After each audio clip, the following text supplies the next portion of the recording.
Welcome to the Web Marketing That Works podcast, episode 69, and the guest today is John Corcoran.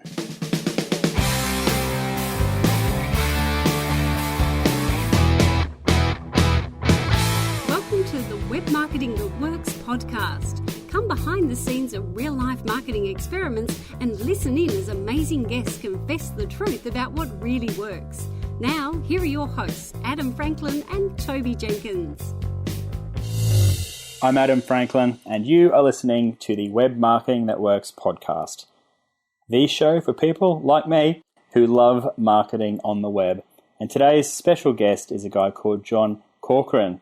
I will introduce you to him shortly, but let me just say that he'll be taken behind the scenes of real-life marketing experiments. And in fact, today's show is much more about the networking side of marketing, which is critical to doing effective marketing. But we'll look at the good, the bad, and the ugly. We'll confess what's failed and reveal the truth about what really works. Of course, this show is brought to you by our book, which is called Web Marketing That Works, and specifically brought to you by the 33 marketing templates that go with it. Now, you can get your hands on those templates. You don't even need to buy the book. Head to bluewiremedia.com.au/book. All right, now John is a guy, and I talk a lot about this in the show, so I don't want to do too much doubling up, but he's worked in Hollywood, he's written speeches for Bill Clinton, and he lost his job when Arnold Schwarzenegger became the governor. He says even though he's lived in California most of his life, he is the world's worst surfer, although he does speak Valley Girl fluently. His day job is working with small business owners and entrepreneurs as a lawyer and business advisor. He runs the website called Smart Business Revolution, which is a blog and his business website. He also runs a company called Corcoran Law, which is his law firm. He splits his time between the two, and he has a very interesting podcast also called Smart Business Revolution. So with that introduction, let's kick over to the show and we'll hear everything that John has to say. Hi, it's Adam Franklin here, and I'm thrilled to be joined by John Corcoran. How are you, John? I'm great, Adam. Thanks for having me. It's a pleasure. Now, where in the world are you joining me from today? I am in San Francisco, California, foggy San Francisco, California. Well, a very big welcome from foggy Bondi Beach in Sydney. It's a bit overcast today, so I think we're sitting in pretty similar conditions. It sounds like it, yeah. Yeah, we're consistently foggy here. It's funny because tourists come from around the world and they think it's going to be like Los Angeles or San Diego or something, and then we see them walking across the Golden Gate Bridge in shorts and a t-shirt, and it's 55 degrees Fahrenheit, which is, I don't know what that is, Celsius. Cold. It's cold. It's really cold, and so then then they have to go buy a tacky $50 San Francisco. I left my heart in San Francisco sweatshirt and wear that the rest of the day. Well, I went there expecting, I don't know what I was expecting. I think I've seen too many Full House episodes and thinking glorious blue skies, but we were crossing the Golden Gate Bridge, and not one of those double-decker buses, but me and my mate thought, it doesn't matter that it's pouring down rain, we're getting up the top there and having a good time. So there we were, soaking wet, cruising across. I would too. If I was visiting from some other part of the globe, I'd be freezing my butt off on the top of a double-decker going over the Golden Gate Bridge. It's a blast. And the funny thing was we couldn't see anything because it was so foggy as well. Yeah, that does happen. Yeah. Hey, I've been following you and your story, I guess, probably since you did that guest blog post for OK Dork, which is Noah Kagan's personal marketing blog. And I've been fascinated by some of the stories that you've written and that I've heard about you. So to kick off the podcast, I'd really love to jump back to the early days when you were a White House aide, 23 years old, as I recall from your articles, and a speechwriter. Now, I was reading a story, and I think you said, I guess it must be fascinating, firstly, working in the White House and writing speeches, but you had like 2 days, you were given the call up to write a speech for the President of the United States, and you had 2 days to prepare, is that right? Oh, yeah. I think the story you're talking about was when I was an intern in the White House speechwriting office. Yeah. So I was 21 years old then. Wow. The interns do a variety of different tasks. Everything from research and writing to answering the phones and things like that, and more administrative stuff. So it can be pretty boring some days and be exciting other days. And I'd been there for a couple of months at that point, and they just assigned me to write a speech. And it was the NCAA, which is the college level basketball teams. The championship teams were coming to visit the White House. As typically the championship teams come to the White House and they do a ceremony with the president, for all the different levels, professional and collegiate sports. And they were coming, and so I had 2 days to write this speech. And so I worked my butt off all weekend, to get it done and get it right, because obviously I wanted to get it done right. So I ended up getting it done, and I think most of it was intact. And then I found out on Monday morning. And by the way, I'm not a huge basketball fan. I didn't know a lot about basketball, but President Clinton was a huge college basketball fan. So I felt a bit of pressure to learn as much as I could. And there was actually a guy, this guy had the coolest job in the White House. His job was to be the public liaison to people in the world of sports. You went down to this guy's office. He had a big office in the old executive office building next to the White House. And his job was to be like a liaison to the world of professional sports for these collegiate teams and professional sports teams. And he literally had ESPN on the background and had like a basketball hoop in the corner. And then he would go brief the president on sports related matters. I mean, just ridiculously cool job. So I worked with him on the speech. And then Monday morning, they tell us we need to go down to the Oval Office to brief the president. And I was like, oh my God. So, I'm like, oh, do I know enough? And all this kind of stuff. We end up going down there. It was a little bit anticlimactic. We stand outside of the Oval Office for about 15 minutes waiting to be called in. And then we found out at the last minute that we wanted to preserve his voice because he'd been a little hoarse. So we didn't end up going in there. But we ended up going down, watching him deliver the speech in the East Room of the White House, which is one of the larger rooms there. And he ended up using one of my jokes in the speech, which ended up being quoted in USA Today. So the follow-up question everyone always asks is, what was the joke? It wasn't really a good joke. It was just like kind of a joke about one of the teams had won 2 championships back-to-back, 2 in a row. And Clinton and Gore had just been reelected. So he made kind of a joke about, we know, haha, Al and I, haha, both know how hard it is to win back-to-back, haha. And so that was quoted in USA Today. So that was a little bit of a highlight for me. I had never actually appreciated that speechwriters would be adding in the jokes and everything as well for the oh, speeches. Better believe it. Right. There's a whole book by a guy, I want to say it's called like POTUS and Me or something like that, or Bill Clinton and Me. Mm-hmm. I forget what his name is, but he was the joke writer. He was an outside guy who they'd bring in every time Clinton had to do a humor speech. And he would do all the humor speeches, including videos, like these videos, long-form videos that would be at the White House Correspondents Association dinners. That was still is a traditional humor speech that the president has to give. So talk us through the emotions. Were you like, I'm just hearing this sort of going, man, I'd be nervous. Firstly, writing it and then saying I was, yeah, I definitely was.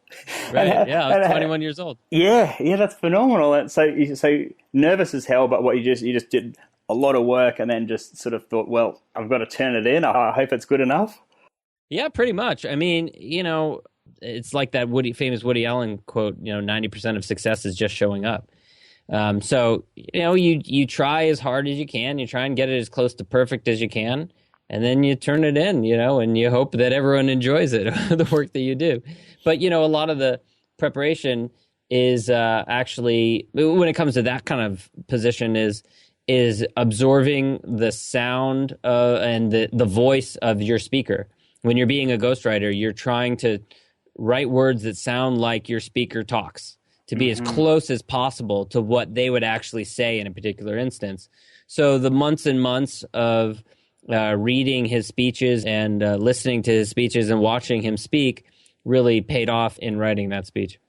And so before your experience as a speechwriter, were you a public speaker yourself or a debater? I guess you've got a legal background, don't you? But were you more of a speaker or were you a specific speech writer? And is there a difference? No, I was not a speaker. I still am not that crazy about public speaking. I can do it if I need to, but sometimes I'm not too crazy, especially if it's a large crowd. I mean, I think everyone gets nervous when there's a large crowd. So I never was. And I wasn't a lawyer back then either. I went back to law school later. I hadn't even graduated from college. I was still in college then. But as I said, the White House and Capitol Hill and Washington, D.C., they depend on a lot of student labor. There's a lot of student labor there that helps get government done. And so I was very fortunate to participate in that program. Now, one of the things I'm actually curious about too is when, say, presidents do their speeches, how much time do they spend rehearsing, or is it like first go, they go off the teleprompter? You know, what sort of preparation goes into some of those speeches? Well, it depends heavily on the individual, and it depends heavily on the speech and the time that they have available to prepare for the speech. You know, Sure. Obviously, when you're leader of the free world, you've got a lot of things on your plate. And so the smaller speeches, they're less likely. They're probably more likely to wing it, or they may be reading the speech in the car on the way over to the event. The larger speeches, the State of the Unions, obviously, the larger addresses, they're more likely to rehearse, practice, maybe go through some different drafts, meet with a speechwriter in advance to talk it through, those sorts of things. And I really loved the story. I attended your webinar recently, and I was hoping you could talk us through the skill of small talk, because you were sharing in that interview how you actually met the President Clinton and you got this extended period of time to chat with him, whereas the other people in the queue were just standing there gobsmacked thinking, how does he get to talk all this stuff to the president? Can you run us through, what Sure. you were talking about and to the preparation that went into that? Sure, and I love telling this story because, one, I should say, I didn't go to any Ivy League school in the United States. We have Ivy League schools, which are the most impressive universities. I didn't go to any impressive university like that. In fact, I actually did kindergarten twice, right? I flunked kindergarten, right? So I actually did it twice. I was never like a, straight A type of student. I did okay in school and everything. And in spite of that, what I put my effort into and what I teach about today is relationship building. And that's what's gotten me every opportunity that I've had in my career, is building the right relationships with the right people in the right way. And so the story that you're talking about is I worked in the White House for about 2 years, a little under 2 years. And near the end, what they do is the president records this radio address. It's historic. He's been doing it since the 40s or something like that. And it's just like a longer form, 2 or 3 minutes address that they record every Saturday or Sunday. And when they do it in the Oval Office generally when they're in town, and they invite a number of VIPs, members of Congress, celebrities, and employees to come down in the Oval Office, watch him record it, and then get a quick picture in front of the Oval Office desk, and then move along. And it moves very quickly because they do it every weekend, so they don't want to dawdle. But there's all these big VIPs there. I mean, there's members of Congress, there's governors, there's, celebrities, there's actors, you name it. And so I'd gotten a tip beforehand that at the time, President Clinton was moving up he was collecting his DVD collection, and he was also a big fan of old Western movies. Well, my dad was actually a TV film critic. He did film reviews for a bunch of years, so he can talk movies with anyone. So we decided to buy some DVDs that we thought he might not have, some old black and white DVDs of old Westerns, and we put a bow on them, and we bring them down with us, and then we go down, President comes in, reads his speech, and then they do this rope line, basically, where people go through and take their picture with him, and it moves really fast until it gets to us. We hand over the old movies, and we end up having like a 5 or 10 minute conversation. It might have been shorter, but, recollections. But we ended up having this nice long conversation about old Western movies with the president. And the reason I say that to people is because so often people struggle to have a conversation with someone who's very successful. And what I say is, if I can have a normal human conversation about old Western movies with the leader of the free world standing in the heart of power, right in the Oval Office, while all these VIPs are waiting in line, standing behind me, thinking like, why is this guy getting this longer conversation? Then you can have a normal human conversation with whatever the VIP is in your life, whatever successful person that you meet at a conference or that you meet at some kind of local event. You meet someone, they're very successful, maybe that's a little intimidating to you. You can have a normal human conversation with that person, and that's a great way to bond and to actually solidify, make a stronger relationship. And then from there, you can move on to a point of actually possibly being a service provider or actually doing business with that person. Speaking of TV shows, one of my favorite shows is The West Wing. and I was totally fascinated by Sam Seaborn and Toby Ziegler writing the speeches and battling it out to try and work out exactly what needed to be put down. But Sam Seaborn is based on you, right? Well, I wouldn't say he's based solely on me. I think he was based on a variety of different characters, including George Stephanopoulos in particular. Mm-hmm. But I think I know the story you're talking about. Yeah. So this is what happened. So I was working there in 1999, and I'd worked in the entertainment industry. I'd come from working for DreamWorks for Steven Spielberg, Jeffrey Katzenberg, and David Geffen. I'd been an early employee of DreamWorks, and I came and got the job at the White House. So I still knew people in the entertainment industry, and I talked to this friend one day who says that she has this other friend of hers who's working on a TV pilot that hadn't hit the air yet that was about politics in Washington, D.C. Could I talk to him, have a conversation with him about what it's like working at the White House? Now, I could have said no because, that kind of thing's kind of frowned upon. They want the press office to handle it. I could have said, I could get in hot water, but I decided to help him out and give him some advice. And, I didn't have that highest security level clearance, so it's not like I was giving away state secrets or anything like that. But, I just told him what my day-to-day life was like, told him what it was like working at the White House, gave him some ideas. It ended up being Aaron Sorkin, who was the creator of The West Wing. So the show hits the air. It ends up being a huge hit. There ends up being, a lot of former Clinton administration people who go and actually work on the show and advise him. He had Dee Dee Myers, who'd been the former press secretary, and a lot of other people who ended up advising him. So I didn't really help him after the initial couple of conversations that we had. So the fall of 1999, I ended up writing the 1999 Thanksgiving Proclamation. And the proclamation is this historic document, which actually is the reason that we celebrate Thanksgiving here in the U.S. It had been issued by George Washington and Abraham Lincoln, and all the other presidents had issued it. And, back then when Washington wrote it, he was writing it out with quill pen over, candlelight in the Oval Office. Or they didn't even have the Oval Office back then, but in the White House. Flash forward to modern times, of course, he has staff and they write it for him. So I was really proud of writing this document, and they print it up on this long parchment paper. And you can mail it to people. So I ended up taking one of them and put it in an envelope, and I mail it off to Sorkin and I say, here you go. I sent it to him. And I didn't think anything of it. And then a year later, I turn on, come November, I turn on the West Wing episode, and it's the Thanksgiving episode. And there's the storyline going throughout this episode is about the writing of the Thanksgiving Proclamation. It's like throughout the entire episode. And at the very end, President Bartlett is about to walk out into the out of the Oval Office into the Rose Garden to deliver the Thanksgiving Proclamation. And he turns back and he says some, motivational words or whatever. And then he looks down at the proclamation, and then he reads the first line of the proclamation, and he reads the exact same first line from my 1999 Thanksgiving Proclamation that I'd written. And of course, the speechwriter who'd been running throughout the episode, writing that particular document, was Sam Seaborn, Rob Lowe's character. And so I kind of jokingly say that, that's how I got Rob Lowe to play me on TV. Maybe not fully true, but it's kind of a interesting joke. I love it. Immortalized on the West Wing with Rob Lowe playing you, and actual lines that you've written being included in the show. I love that story. Yeah. Now let's loop around to your current day business, and you're well known for networking, and networking often has negative connotations to people that don't understand what really goes on with effective networking. Can you give us just a quick overview of what good quality networking looks like and what some of those negative misconceptions are? Sure.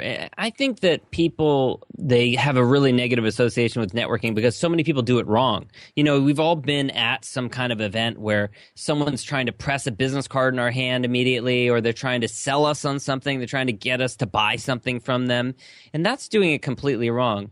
When you're building your network in the right way, you're actually connecting with people. You're building real relationships with people, and you're actually trying to help them. You're trying to be collaborative. You're trying to find ways to assist them. And when you do that, it completely flips everything for you. You'll find that people will want to help you in return when you try and help other people. Now, for some people struggle over this because they may think, well, I really need more clients, or I need more income, I need more business. Why should I go out there and be helping other people? Why should I be, concerned about helping other people who are already very successful? And the truth is that if you take the opposite approach, if you go out there and you just try and get people to buy from you, then you're not going to get anywhere. So it's really the only approach that will work, which is helping other people, in addition to the fact that it's just good practice. I mean, it's just putting good out into the world. You're helping other people, and then when you do that, you will help yourself as well. And what about to listeners who might be just starting out and feel like they don't have a lot to offer, particularly for people further up the perceived food chain, higher up the food chain than they think they are? What can people do to be adding value when they don't really feel like they've got much to give?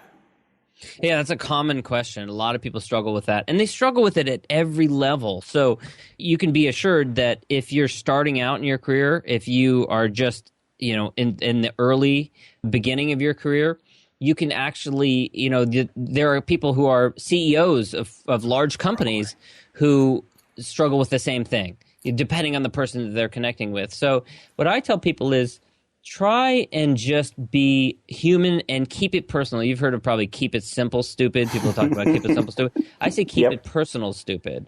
So what I mean by that is this. If I were to connect with someone like Donald Trump, if I were to meet Donald Trump, who's been super successful, if I were to see him at a cocktail party and have a conversation, the last thing I'd want to do is talk with him about real estate, because he knows more in his little pinky than I know in my entire brain. And there's not much I could contribute to that conversation. But what I would try and do is I would try and just have a normal conversation with him about some other topic, maybe that he's a little bit passionate about, that would allow me to engage in that conversation. It could be something like, I don't know that much about Donald Trump, but it could be, he's from Florida, or he has a home down in Florida. So I could say, how's the weather down in Florida? I know he's got a couple of kids. I've got a couple of kids. I could say, how are your kids doing? Everyone likes to talk about their kids. I know he likes golf. He likes playing golf. I could say, hey, have you been out on the links lately? When you have those types of conversations, then you're more on an even footing. Instead of putting the other person up on a pedestal, you're able to have a conversation that's more of an equal, and then it can move forward from there. The last thing you want to do is treat the person, obviously you want to be respectful, but you don't want to treat the person like they're up on a pedestal, because it will make them feel like they're just being interviewed, and they will also, those are the types of common questions they get frequently, and it'll also make them feel like there isn't anything, or there isn't much that you have to offer that conversation. So just having a nice, normal human conversation about a normal topic that you can both connect on is a much better way to go, and then you can build a relationship from there. And just, a spot quiz here. If you sort of see a VIP at an event and or just crossing the street, for example, like this Donald Trump example, are you an opportunistic person? Would you go up and approach them and say hello? Or would you hold back and give them their space? Or would you normally just try and, be strategic at a business event? Like, what if you just saw someone who you'd admired and in the street? Would you go up and say hello? Yeah, I think it depends on the context where you are. What I say is, a sincere compliment is always appreciated, almost always. I mean, if you have someone who's, world famous and they're just getting hounded, then maybe they hit the point where they just, are not appreciative of it anymore. But most of the time, most of the people are not quite at that level. So, giving someone a sincere compliment, like going up to someone who you see, and saying, I read your book, I bought your book, I recommended it to my cousin who bought a copy also, and we just really enjoyed it, and I implemented your ideas in this way, and it ended up having a big impact on me, and I just wanted to say thank you. That's a great conversation, and you can just leave it at that. So I think in that context, it's fine. I think, if you're just going up to someone who's just famous for the sake of being famous and just so that you can snap a picture with them or just say that you met them, I mean, I don't see much value in that personally. Some people I know do like that. But I think if you've got a reason or an excuse to give them a sincere compliment or maybe even to ask them a question that wouldn't take too much of their time, then, I think that's completely fine. It's very personal for me because when I was growing up, my dad was a film critic, as I mentioned, and he was on local television. So he was quasi-famous in our local community. And so there were two types of people that came up to him. There were people who came up and who just said, oh, hey, you're kind of famous. And that was it. And it was like, okay, well, what do you add to that? And then there were other people who came up and said, hey, John, great to meet you. I watched your review last weekend. We ended up seeing that movie that you recommended. Good recommendation. We really enjoyed it. If you do something like that, it's a completely different conversation. Or if someone comes up and says, hey, any good movies to see this weekend? Then that doesn't take a lot of effort on his behalf. So, treat someone with respect. And if you do have if it's sincere and you actually admire the person, you actually respect them for something they do, then go ahead. Go ahead and tell them.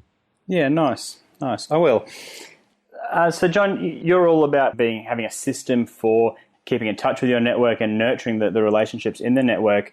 And I'm really curious to ask, what does that system look like, and how do you actually nurture the relationships within your network?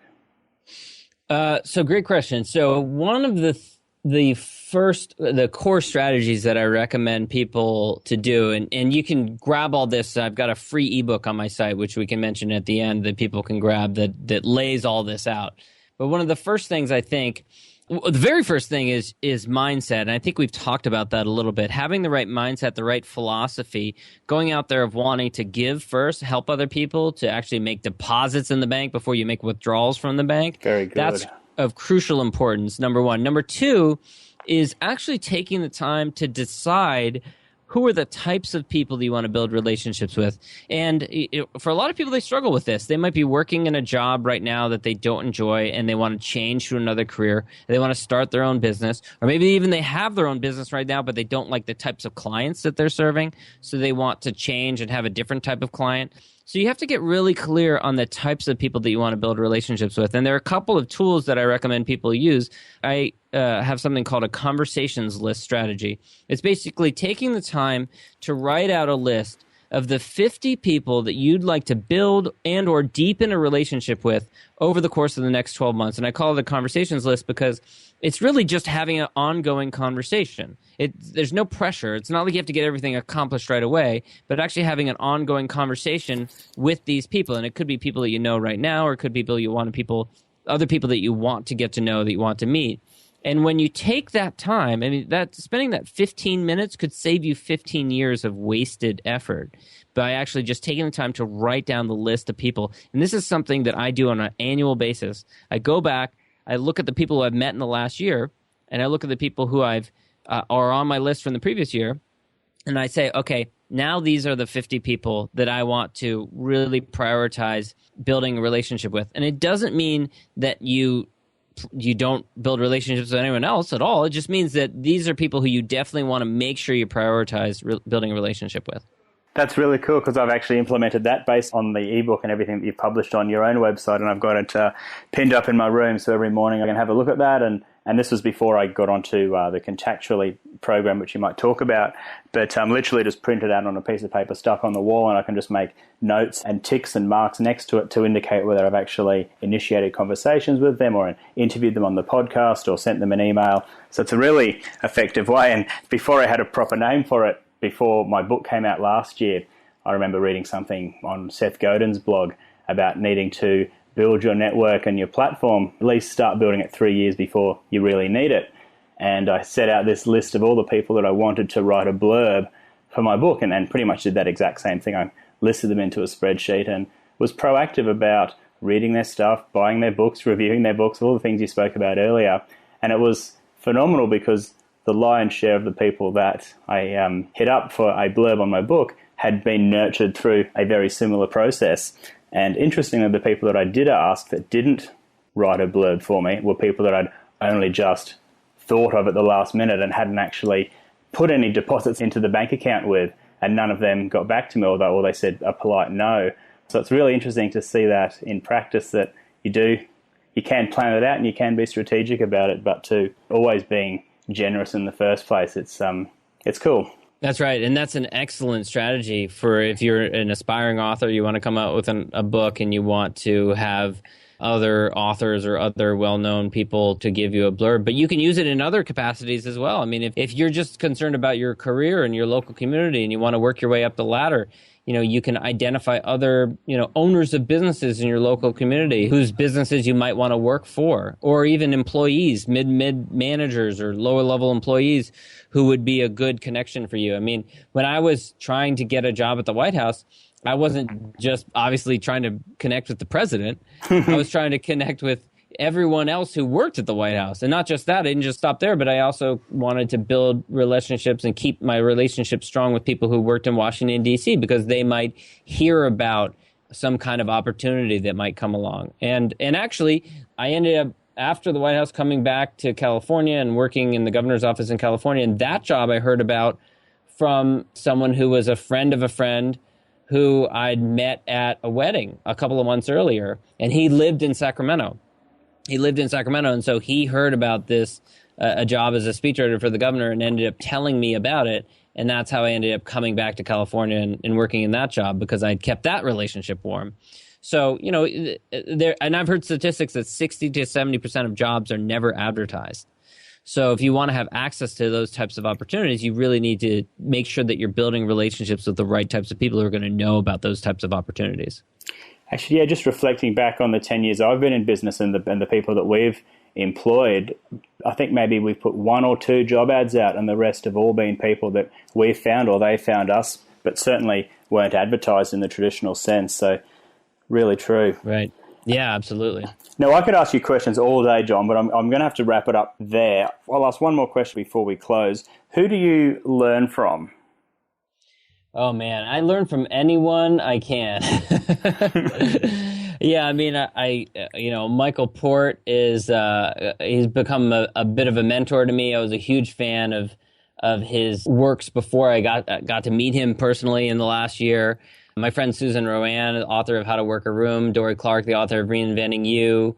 I learned from them. Ramit Sethi at IWillTeachYouToBeRich.com, which anyone who's never heard of that blog before, it sounds like this most scammy website you've ever heard. I always have to tell people that.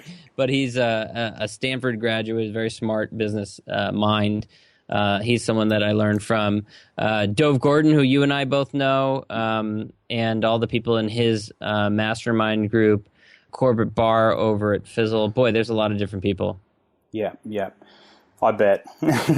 Well, John, have you got any closing thoughts or final pieces of advice that you'd just like to get off your chest before we call it a day? Yeah, so if you grab that ebook that we were talking about on my website, smartbusinessrevolution.com, there's a section in there on filling out your conversations list. And it's not just for people, it's also for events, and it's also for organizations. But taking the time to do that after you stop listening to this podcast, when you get to your destination, you go check out that ebook. And in fact, I'll set up a welcome page for all of your listeners just at smartbusinessrevolution.com/Bluewire. Awesome, so they can just grab it there. It'll be very easy. And then you can grab that, download it, and really take the time to do that. It shouldn't take you more than 15 minutes. As Adam said, he's got his tack to the wall, which is a great strategy. So you can constantly be thinking about, okay, have I not talked to these people in a while? What can I do to add value to their life? Can I introduce them to someone? Can I send them a resource or a tip or a recommendation or something like that? You do that consistently over time, and you will absolutely see a big difference in your income, in your career, and in your impact. Fantastic. And our listeners can also read your work on Forbes, on The Art of Manliness, and of course your own blog, Smart Business Revolution, and your podcast, which is also called Smart Business Revolution. So listeners, I highly recommend you get stuck right into John's material. It's brilliant stuff. I've been implementing it and have learned a tremendous amount from you, John. So thank you, and have an amazing afternoon. Thank you, Adam. So that's a wrap on my chat with John Corcoran. As you can tell, I have been very impressed with what I've learnt from John. As we said in the show, I've got my conversations list pinned up on my wall, and I've actually got a Google spreadsheet as well of the types of people that I want to strengthen my relationship with or get to know. And this podcast has actually been a fantastic way to reach out to people and to have a half-hour chat. There's a lot of questions, obviously, that I asked there that I was interested in. I hope you were interested in too. as a listener. But I do recommend you get your hands on all his material. As he said, he set up a landing page for you. So head over to smartbusinessrevolution.com/Bluewire. Of course, I'll stick that in the show notes as well. Check out his conversations list material, listen to his podcast, and I'm hoping to get him on a webinar to share in more detail a lot of what he does with his networking system. I suspect you'll be hearing a lot more about John Corcoran all across the web. He's been writing for a lot of great blogs. He's a guest on a lot of interesting podcasts, and I'm sure that there'll be many, many big things coming from John in the future. And I just actually wanted to add a personal note at the end of the show, just to say that John really does practice what he preaches. We met, I sort of reached out to him a number of times over email. Some of his blog articles really resonated with me, but he's been tremendously generous in terms of introductions and what he has done. And that said, I've also tried to reciprocate it and lay the foundation by doing the same. So seeing the congruence between what he does in real life and what he advocates through his website and blog and his programs, very, very authentic. He's the real deal, and I'm actually working my way through his flagship course at the moment called Connect with Influencers. So anyway, if you are listening all the way to the end and you're also on the Bluewire news list, you will no doubt be invited along to hear a webinar by John Corcoran in the near future. And I'm sure it will go well, and I'm sure he'll be a regular on our program. So if you want to get all of John's stuff, you've got the URL before. But to reiterate, it was smartbusinessrevolution.com/Bluewire. And if you want to get your hands on mine and Tavi's 33 marketing templates, then head over to bluewiremedia.com.au/book. All of these links will be in the show notes, of course, so head over to our website, check it all out. If you've got any guest suggestions or anything else you want to let me know, drop us a line. I'm adam.franklin@bluewiremedia.com.au or tweet me at Franklin_Adam. Until next time, you take care, and I'll see you on the next show.